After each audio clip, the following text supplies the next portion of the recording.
پرویز الہی والے میٹر کے اندر اگر آپ دیکھیں کہ خان صاحب نے اس ٹائم کو ڈیلے کر دیا ہے اور آپ نیچے کی قیادت میں دیکھتے ہیں کہ کوئی ریزنیبل آدمی نہیں موجود.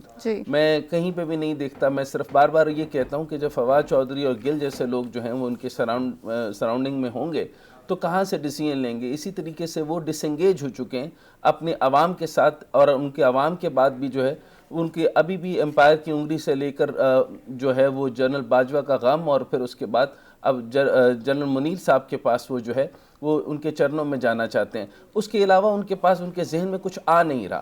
اگلی بات رہی کہ یہ پارٹیز کیا بنیں گی, یہ پارٹیز آگے جانے والی. معاملہ یہ بن رہا ہے کہ میاں محمد نواز شریف صاحب کا اگر اب میں دیکھوں تو آپ نے کہا کہ یہ پارٹیز کیسے بنتے ہیں. جب آپ کا بہت زیادہ گیپ نکل آتا ہے تو آپ نے دیکھا ہوگا کہ کنگز پارٹی بن جاتی ہیں.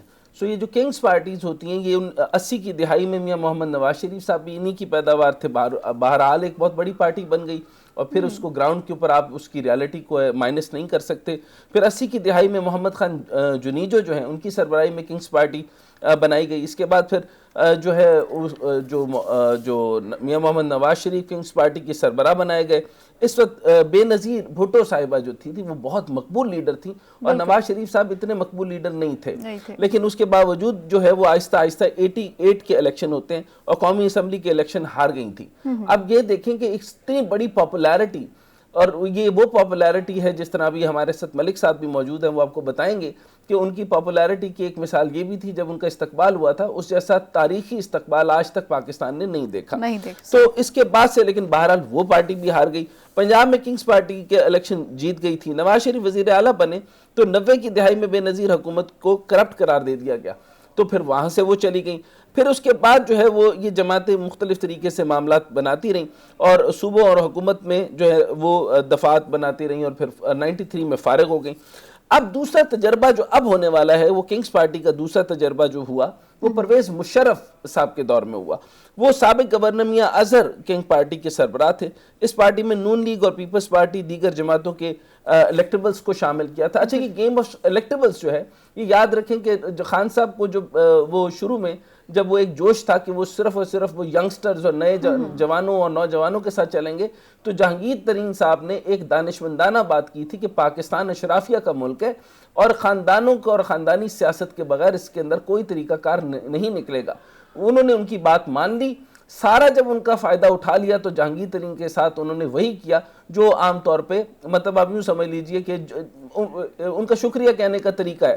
وہ ایک میں آپ کو تھوڑی سی مثال دے دوں کہ وہ کہتے ہیں کہ ایک بزرگ تھے, انہوں نے سانپ دیکھا, سانپ سردی سے جو ہے وہ تھرتھرا رہا تھا, تو سردی سے تھرتھراتے ہوئے اس کو سانپ کو پکڑا, اس کو تھوڑا سا لحاف دیا, اس کو آگ جلائی, اس کے بعد تھوڑا سا وہ ذرا حالت پکڑا, اس کو دودھ پلایا, دودھ پلا کر اسے ڈس دیا اور بابا جو تھا وہ بڑا خوش ہوتے ہوئے ناچنے لگا. لوگوں نے پوچھا آپ کا دماغ چل گیا, یہ کیا معاملہ ہے؟ اس نے کہا کہ نہیں, بہت اچھی بات ہے, یہ سانپ بہت اچھی نسل کا ہے. اس نے کہا کیسے؟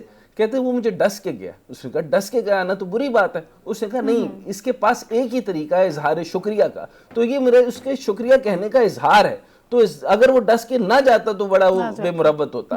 تو خان صاحب نے یہی کام کیا, انہوں نے ایک کو نہیں ڈسا, انہوں نے بہت لوگوں کو ڈسا اور ساری جو پارٹی کی اس ٹائم کی کریم تھی اس کو نکال دیا. اور اب آپ کے پاس کیا ہے, اور یعنی خاندان نہ آگے نہ پیچھے, اور فواد چودھری جیسے بے شمار لوگ ان کے ارد گرد ہے اور یہی کام ان کا چلتا رہے گا. بہرحال میں بات کو لمبا اس لیے نہیں کرتا کیونکہ ہمارے معزز مہمان ساتھ ہیں. پھر ظفر اللہ جمالی صاحب وزیر اعظم بنائے گئے اسی پارٹی کے تحت. پھر شوکت ترین صاحب کو لے کر آیا 2008 میں. پھر اب جو ہے وہ منحرف معاملات آنا شروع ہو گئے اور آپ یہ دیکھ رہے ہیں کہ وسطی پنجاب اور جنوبی پنجاب, اس کے اندر میں ایک اور بات بتاتا چلوں کہ یہ جو سارا سید احمد محمود اور یہ ساری پارٹی جو تھی یہ خوش نہیں تھی جو انہوں نے خسرو بختیار صاحب کو دیا. اور میں ایک اندرونی بات بتانے لگا ہوں جو کہ مجھے سوچ رہا تھا کہ میں نہ بتاؤں, لیکن ایک مل سے 80 ملیں بنانے والے خسرو بختیار کے اوپر ایک کیس نہیں بنایا گیا. 420 بلین انہوں نے کمائے اور یہ سارا پیسہ انہوں نے, ایک مل بھی نہیں تھی یعنی اقتدار میں آنے سے پہلے انہوں نے 3 منسٹریز دی گئیں اور خاموشی سے انہوں نے اتنا بڑا سرمایہ بنایا کہ جس کی حد نہیں اور کوئی پوچھنے والا نہیں.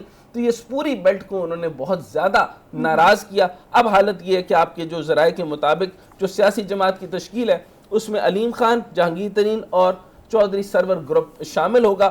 علیم خان نے تو اعلان کر دیا کہ وہ بیک اینڈ پہ رہیں گے، ظاہر سی بات ہے ایک چینل ہے تو بیک اینڈ پہ کھیل کر زیادہ اچھا پلے کریں گے، لیکن یہ پارٹی کچھ کرے گی اور 30 سے 35 سیٹ ڈیفینیٹ نکال دے گی۔